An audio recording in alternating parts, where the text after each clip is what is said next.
Welcome to the Ultimate Sports Podcast, special edition NBA playoff predictions and preview. I'm going to go each and every series in the first round, do my predictions for each series, best player, wild card, bowl prediction, and then predict the rest of the playoffs as well. Without further ado, let's do it. Eastern Conference, 1-seeded Milwaukee Bucks versus the 8-seeded Detroit Pistons. The Pistons and Dwayne Casey, they deserve a lot of credit for getting to this spot. Blake Griffin has been healthy throughout the year. Andre Drummond and Reggie Jackson have been solid. Their bench, to me, is weak, but guys like Langston Galloway and Ish Smith could get hot on occasion. Wayne Ellington's provided good shooting for them. Meanwhile, the Bucks are the best team in the league. Giannis Antetokounmpo is the MVP favorite. They have a good core: Eric Bledsoe and Chris Middleton, Brook Lopez, Malcolm Brogdon, Nikola Mirotic. Brogdon and Mirotic are hurt, so guys like George Hill and Tony Snell must step up. I wonder if Pau Gasol is going to see some time in this series as well. Mike Budenholzer has been just sensational as the head coach of the Bucks, and I think his team will win a short series. So the prediction is Bucks in 5 games. Best player of the series, Giannis Antetokounmpo. Wild card, Malcolm Brogdon and Nikola Mirotic. We'll see if any of them come back. And the bold prediction of the series is that Giannis has multiple triple-doubles. Next up, 2-seeded Toronto Raptors against the 7-seeded Orlando Magic. The Magic deserve credit for being here, too. This is the first time for them in the playoffs in 7 years. Steve Clifford's done a good job in year 1 at this job. Nikola Vucevic had a career year. Tyson Ross off the bench just had a career year. Aaron Gordon, Jonathan Isaacs, and Evan Fournier are good players. Outside of Ross and lottery pick Mo Bamba, I really don't trust the Orlando bench. DJ Augustine, somebody that isn't great but has played in playoff games before. Meanwhile, the Raptors are absolutely great. Nick Nurse has done a good job replacing Dwayne Casey. Kawhi Leonard's playing for a new max contract. Serge Ibaka is rejuvenated this year. Kyle Lowry's had his playoff struggles in the past, but I think they'll rely on Leonard. Pascal Siakam's in play for most improved player. Danny Green's been in a ton of big games in his career. And then their bench is solid. Norman Powell and whomever comes off the bench between Gasol or Ibaka, Jody Meeks, Fred VanVleet. OG Anunoby, too bad for him. He has to take his appendix out, so he'll be out for the series. But despite no Anunoby, I think they'll get by, and I think they'll do it in a short series. So the pick there is Raptors in 4 games. Best player in the series, Kawhi Leonard. Wild card, Marc Gasol. And the bold prediction of the series is that Terrence Ross has a 40-point game. And why am I predicting this? Because Terrence Ross used to be a member of the Toronto Raptors.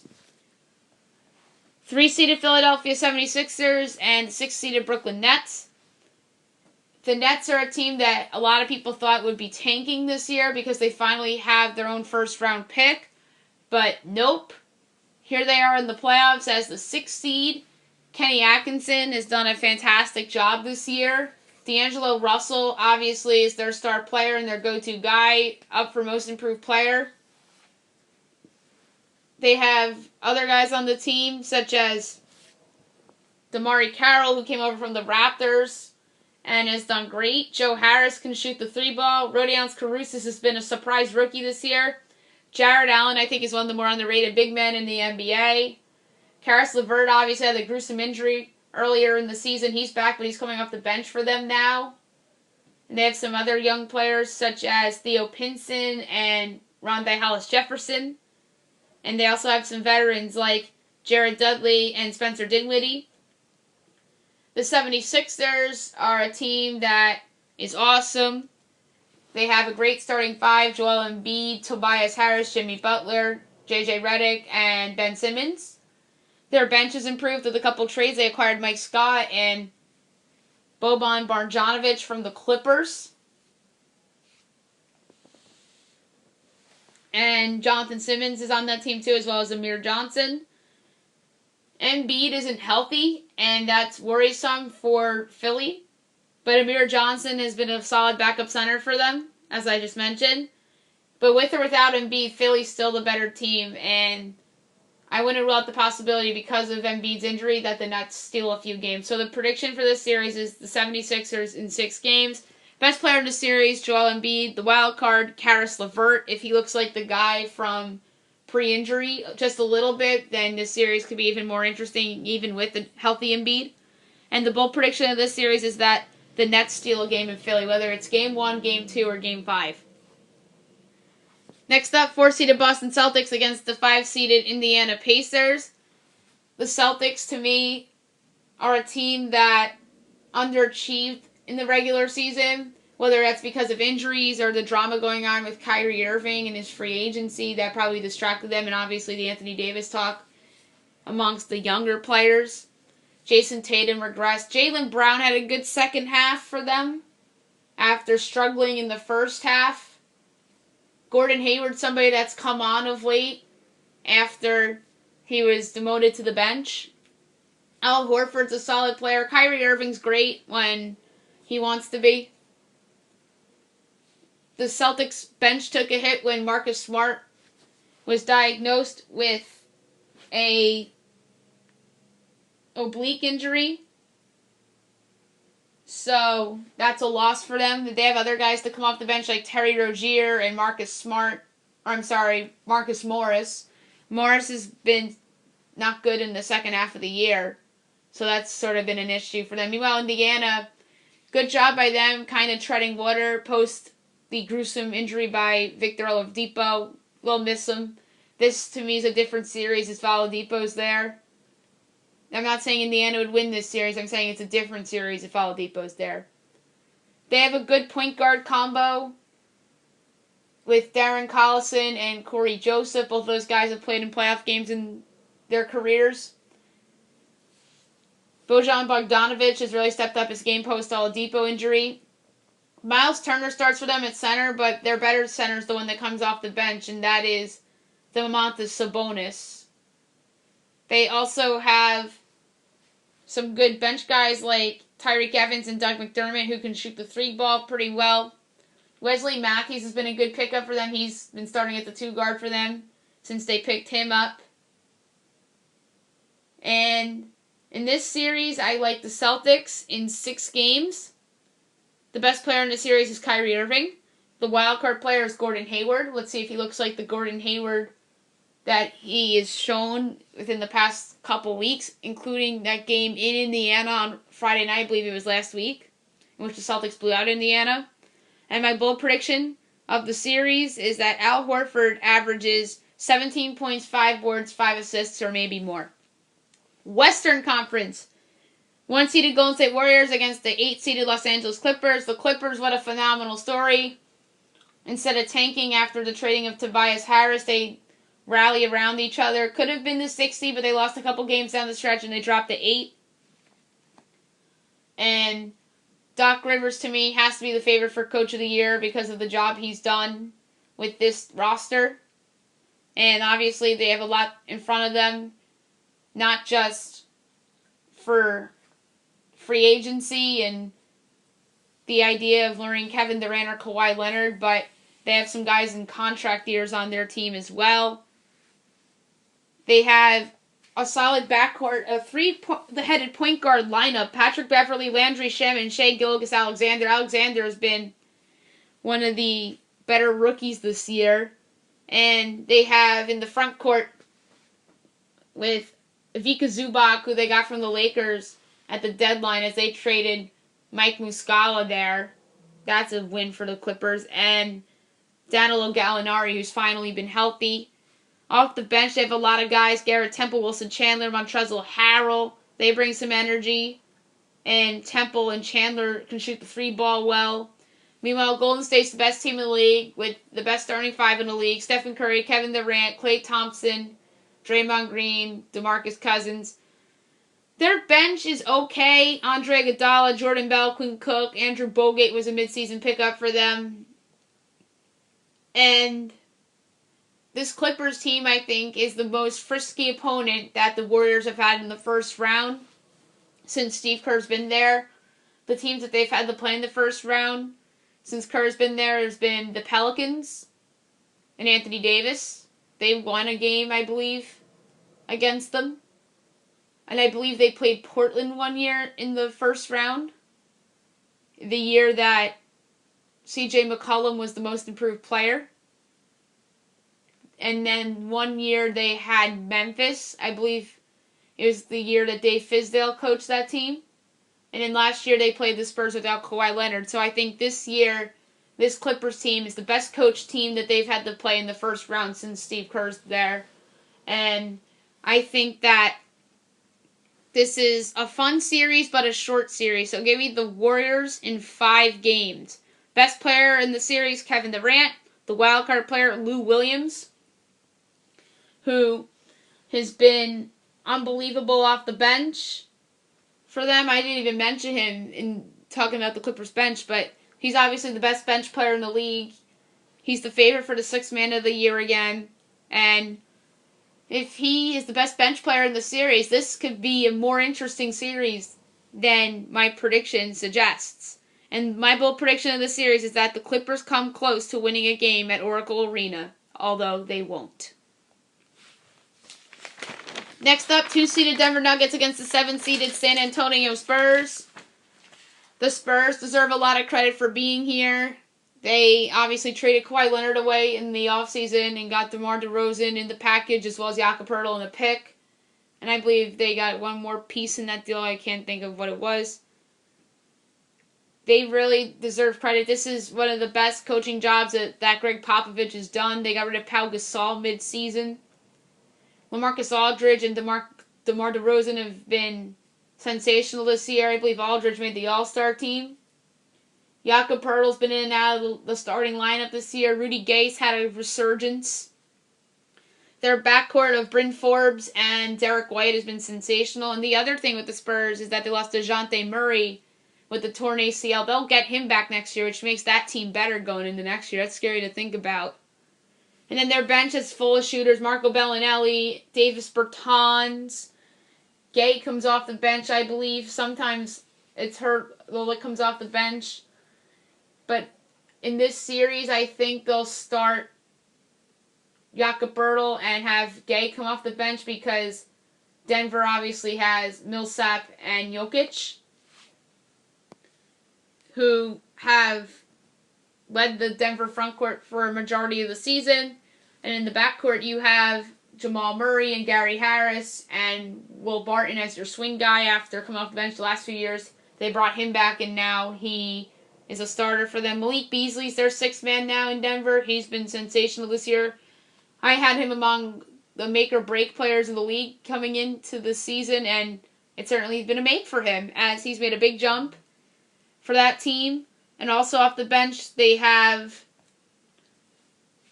Juan Hernan Gomez, Mason Plumlee, Isaiah Thomas.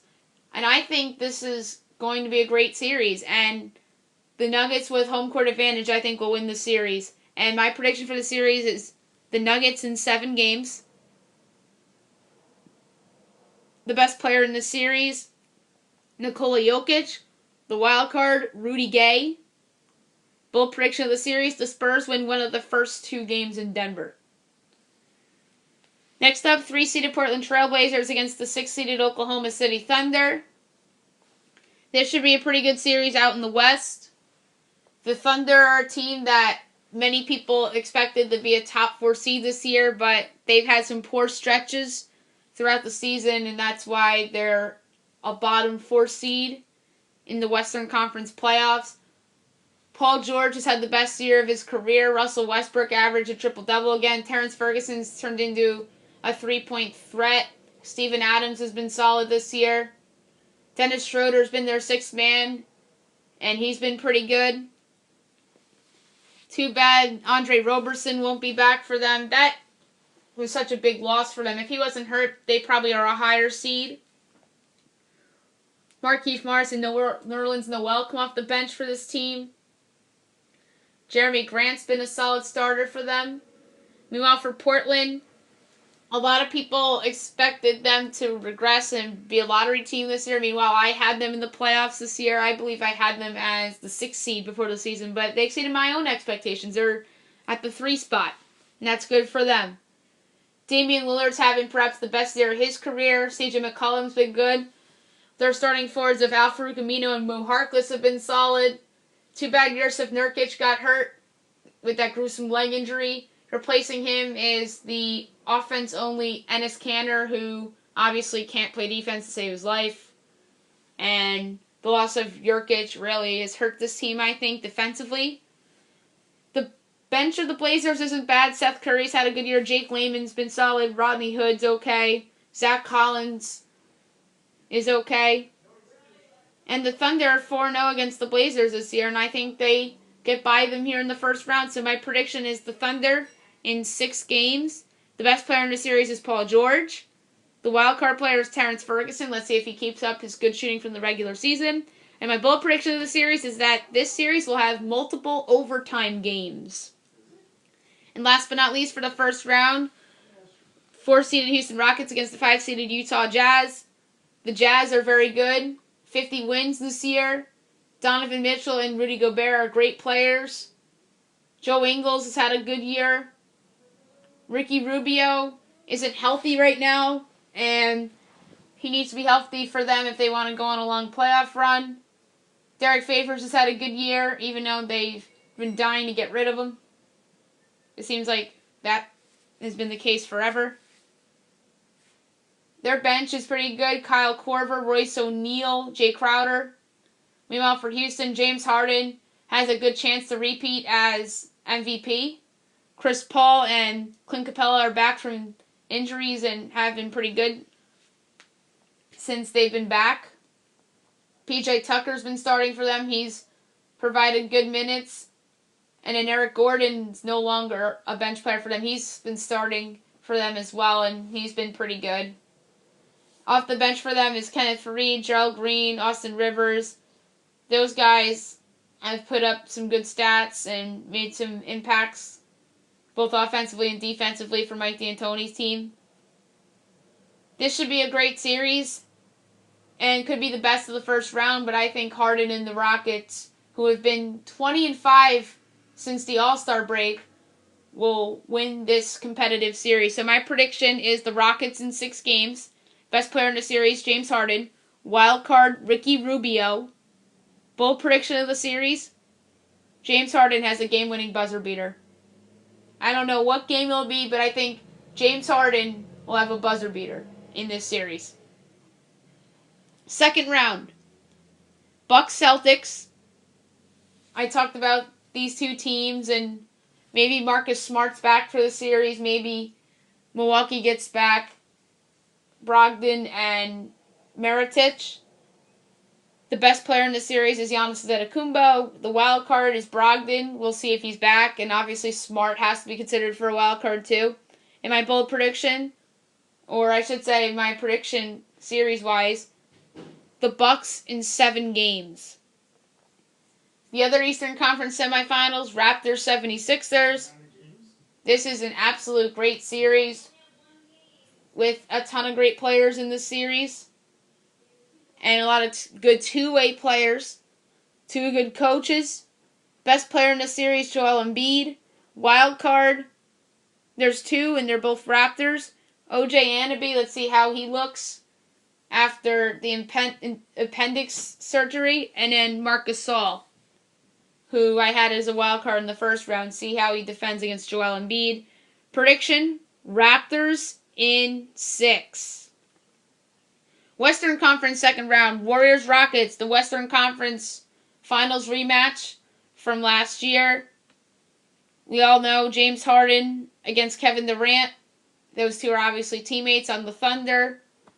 We all know last year the Rockets were up 3-2. Chris Paul gets hurt, and that changes everything in that series. And maybe we're not talking about a Warriors three-peat if Chris Paul didn't get hurt last year, and we're probably talking about the defending champion Houston Rockets rather than the 2-time reigning champion Golden State Warriors. Best player in the series, Kevin Durant. Wild card player Andre Iguodala, is he still the same player as he was 4 years ago? He needs to have a good series for me if they are to advance, because the Rockets bench is pretty darn good in its own right. And the prediction for this series is Warriors in 6. And then the other series in the West, Nuggets Thunder. A lot of offense, and I mean a lot of offense. These two teams have played good games in the regular season the past couple years. The best player in this series is Paul George. The wild card player is Malik Beasley. Does he keep up his regular season success when it matters the most? The prediction of this series, Thunder in 6. Conference Finals, East, Bucks, Raptors. I will be kind of surprised if this isn't the case. The only way that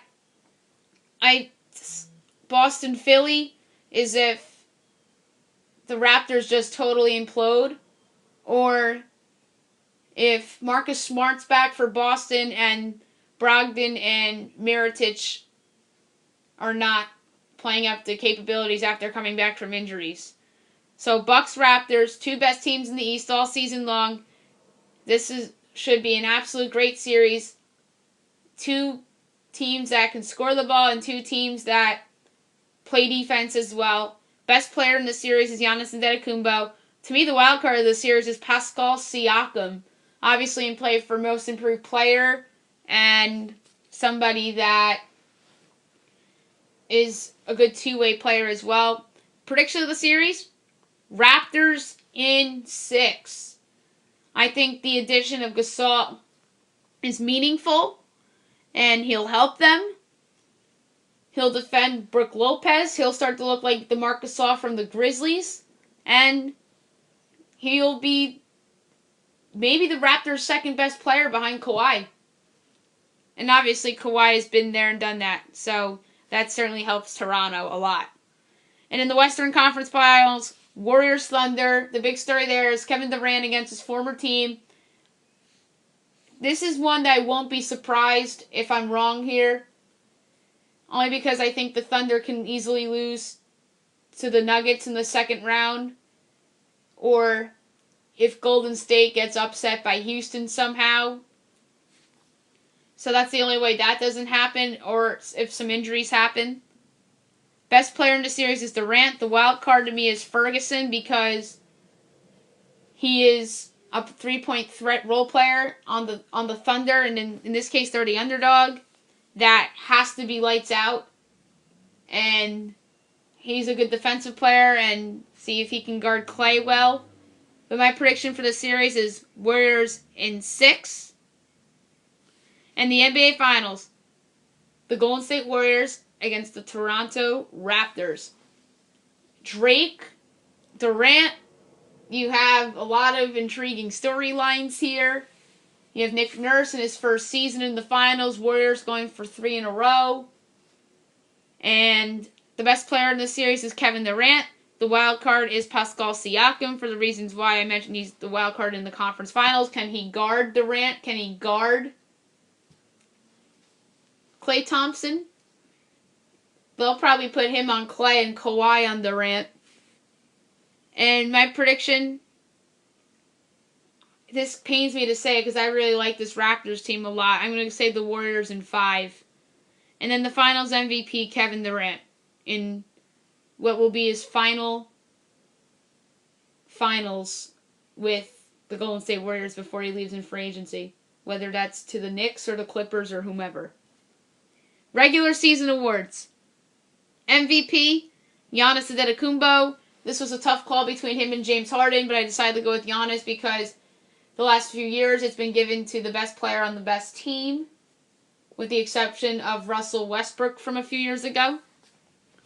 And obviously Harden's my runner-up. Defensive Player of the Year, Rudy Gobert, Utah Jazz. Gobert hasn't been healthy the whole year, but when he's been healthy, he's been sensational. My runner-up for this award is, ironically, Giannis Antetokounmpo. And by the way, I thought about going Giannis Defensive Player of the Year and Harden MVP, but I decided to go with Giannis and Gobert instead. Sixth Man of the Year, Lou Williams, Los Angeles Clippers. This was easy. He helped the Clippers get to the playoffs. That team did not give up, and Williams was a big part of it. I think he'll have a say a little bit in that Clippers series against the Warriors and how far the Clippers can take them. And my runner-up for the Sixth Man of the Year is Terrence Ross of the Orlando Magic. Rookie of the Year, Luka Doncic, Dallas Mavericks. He's been getting triple-doubles. He's looked like a franchise player. He's somebody that I think is going to challenge for the best player in the league down the road after guys like Giannis and Anthony Davis and Kevin Durant are past their primes. He's just a special player, and I think the Mavericks made the right call and a ballsy call to trade up to get him on draft night. And the runner-up, ironically, is the man who Dallas' trade partner, the Atlanta Hawks, picked, and that's Trae Young, who had a fantastic second half to the season. Most improved player, D'Angelo Russell, Brooklyn Nets.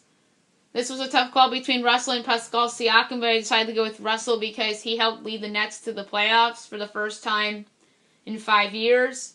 And he's somebody that I think is going to not regress and progress in his career.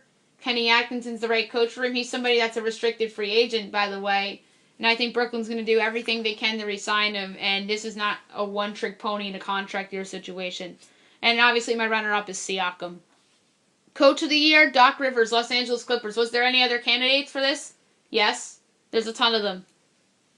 I'm going to go through some candidates in a couple minutes. But my choice is Rivers because I just think Doc has been sensational. He's somebody that does not want to tank. I said that on my podcast the night of the Tobias Harris trade or the next day or whenever I analyzed that trade. I said on this very podcast that it wouldn't floor me if the Clippers hung around and even made the playoffs because Rivers is a coach that just does not want to tank. Losing is not in his DNA. I think he's going to stay with the Clippers for the rest of his career because I think he had other opportunities to bounce to the Lakers and to the Knicks, but he decided not to. And I think that Rivers is a top 5 coach in the league. He really was viewed as overrated a few years ago when he had Chris Paul, Blake Griffin, and DeAndre Jordan on his team, and they were underachieving year after year after year. And now those 3 players are all gone, and he has this team in the playoffs, and he deserves a lot of credit for it. And my runner-up, Mike Budenholzer, Milwaukee Bucks, for turning the Bucks into a bottom 4 Eastern Conference playoff team into the best record in the NBA. So Coach Bud's got to get some mention. And other honorable mentions for this award, Nick Nurse, Steve Clifford, Kenny Atkinson. I have to say Pierce Lloyd from the Hawks, even though the Hawks tanked this year.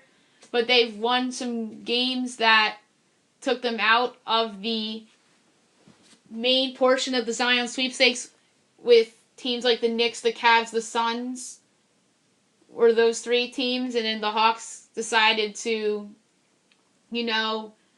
play hard and win some games that they could very well regret winning down the road if they don't land Zion or any of these impact players in the draft.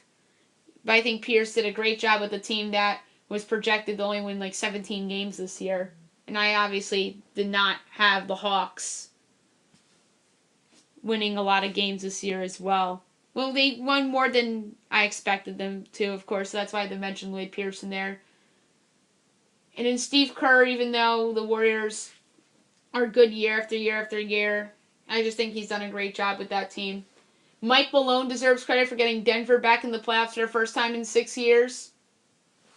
Another one that has to be mentioned is Mike D'Antoni, because the Rockets were sub 500 early in the year, and when Paul and Capella were hurt, Harden carried the load, but I think D'Antoni did a great job as well, and he deserves credit for that. Quinn Snyder's a good coach in Utah. Terry Stotts did a great job this year with the Blazers. And then somebody else I have to mention is Greg Popovich, who I mentioned before, I think did one of his best coaching jobs yet. and getting this team to the playoffs. And then another coach that missed the playoffs, but I think he has to be mentioned, is Dave Yeager, who recently got fired by the Kings. I totally ripped the Kings for firing him on the podcast the other day.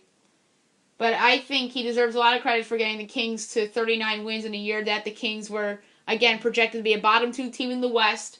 Everybody had them 15, and everyone had the Suns doing better, with Booker expected to make a leap and Ayton coming in and making an impact right away. But no, the Suns were bad, decided to go for Zion, and the Kings, meanwhile, overachieved because of their young core of De'Aaron Fox, Buddy Hield, and Marvin Bagley, who are all there to stay, and they better find somebody better to replace Dave Yeager, whether that's Luke Walton, who was just let go by the Lakers, or one of these coaches that might lose their jobs if their team's underachieving in the playoffs, like Terry Stotts or somebody like that.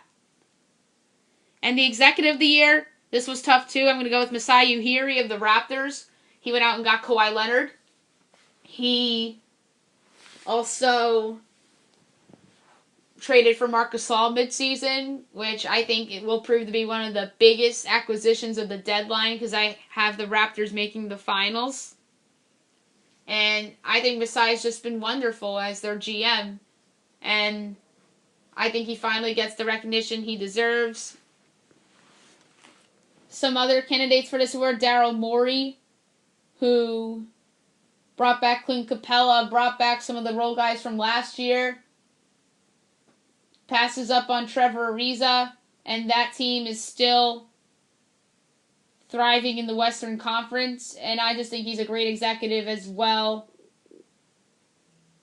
John Horst of the Bucks has made some good pickups, obviously Mirotic and Brook Lopez, who really have been great for that team. Obviously, Elton Brand of the 76ers got Jimmy Butler and Tobias Harris mid-season. Even though this team's not in the playoffs, but I have to say Mark Cuban, or I should say Donnie Nelson. I just look at Cuban because he's the face of that franchise from an ownership and front office standpoint, but Donnie Nelson because he traded for Kristaps Porzingis, even though Porzingis didn't see any playing time this year. But the drafting of Luka Doncic really, I think, galvanized that franchise a little bit. And there's some other candidates for this award. Danny Ainge, obviously, he's always in the mix, but I just don't think he's made like that impactful of a move this year. Sam Presti, he re-signed Paul George, so I guess he deserves some love in that conversation as well. And that's it pretty much. So that's it for the playoff preview and predictions podcast, as well as regular season awards. So I hope you enjoyed that.